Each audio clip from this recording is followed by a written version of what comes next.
So we got this random phone call earlier, and it was actually an inquiry on a condo unit that was for sale. It was actually came in from Google. The story is that she wanted to see if she could buy the place for her son, and if her son didn't want to live in there, they could rent it out, and would it be cash flow positive?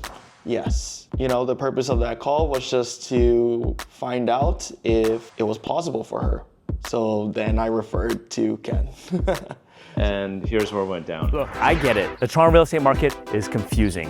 Whether you're a new or experienced investor or just looking for a home to raise your family in, join us at Broadview Table Talks as we sit around the table with my friends and talk about the real estate and the ever-changing market in Toronto. The new CMHC rules kind of has the public a little more confused with what's going on. Because, you know, some people were thinking that you can put as little as 5% down on an investment and all of a sudden it makes sense. But I'm trying to explain to them, I tried to explain to her why it doesn't make sense, and I don't think she understood. And this pipe dream that a lot of people don't know is like they really think it's only that 5% that they have to pay with. Well, that's it.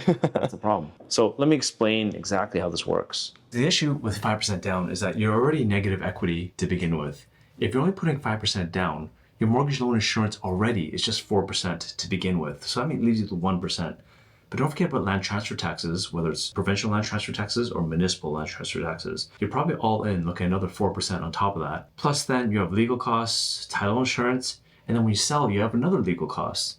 And then you have our fees, the realtor fees as well too, which could be about 5% as well too. So that alone, you're already underwater by, let's call it another 5%. So maybe if you put 5% down, that equity is wiped out. Another 5% you're gonna have to pay for selling costs as well too. Your equity's gone. And if the market drops by another anything, actually, if it doesn't go up by 5%, you've already lost money and your property's not worth what you actually owe in it. So she called me for this $1.4 million 2-bedroom, beautiful 2+10, beautiful view, condo, almost like 900 square foot, something like that, but it's in the center of Toronto.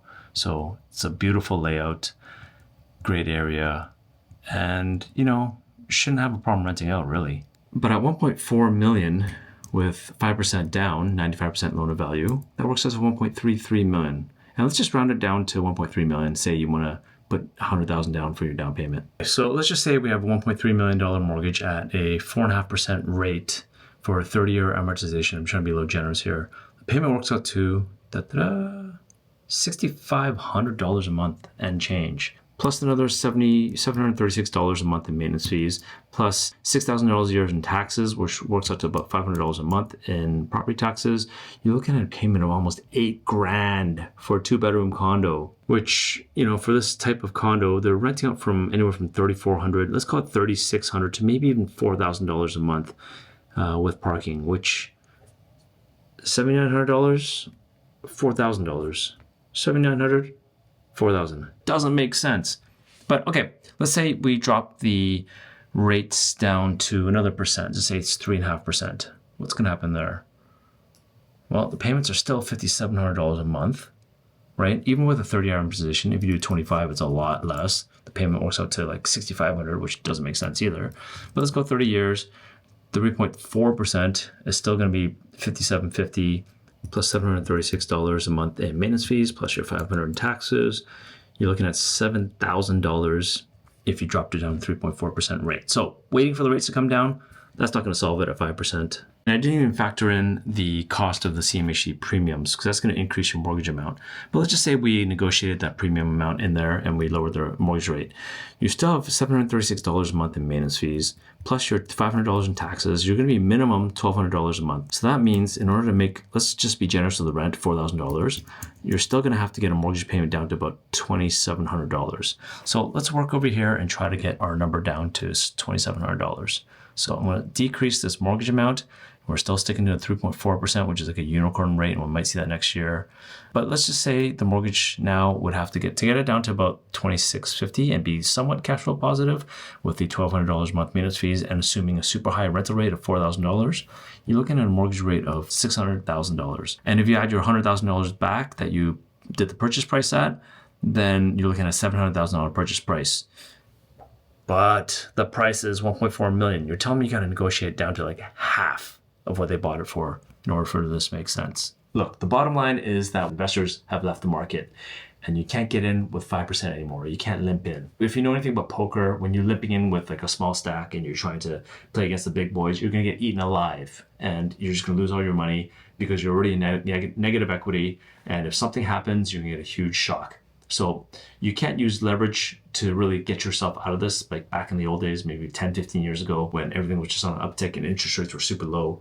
Now rates are actually at a real number, and it's actually higher than the growth right now, GDP growth. So in fact, if you're holding an asset, you're actually losing money unless you have some sort of way to have income to offset that. In other words, it's real positive interest rates, no more real negative interest rates where if you hold any asset, it's going to make money. Okay, so that's my little rant. You basically have to come with, in my experience, about 40 to 50% down in the city of Toronto in order for any investment to work, just even to break even. And there are other strategies to make properties work, investments work, such as getting the land for free, you have excess land, and just adding value to it, or renovations, or increasing rents, or multi-units and things like that. Like there's so many different ways to actually add value to a property instead of just investing in a typical condo. But ultimately, you can't go in with a little minimal deposit. So please, I hope you didn't get that wrong from any of my videos in the past.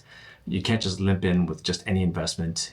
If you're a small stack and you don't have enough of a down payment, like $100,000 down payment is more than enough for, like, just say a $500,000 condo. That's 20% down. It's not more than enough. It's still going to kind of make sense-ish. In other words, all the easy money is gone. No longer can you just buy any asset and expect it to appreciate, and that's how you make money with minimal down payment.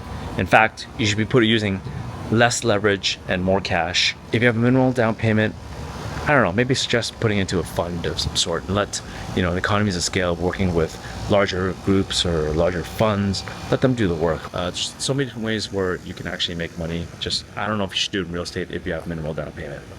That's my lesson for today. Add it up. Thanks for sticking out to the very end. I hope you got some value out of this. Do me a favor, please press like and subscribe, but more than anything, leave me some feedback so we know what to produce for you going forward. Thanks again.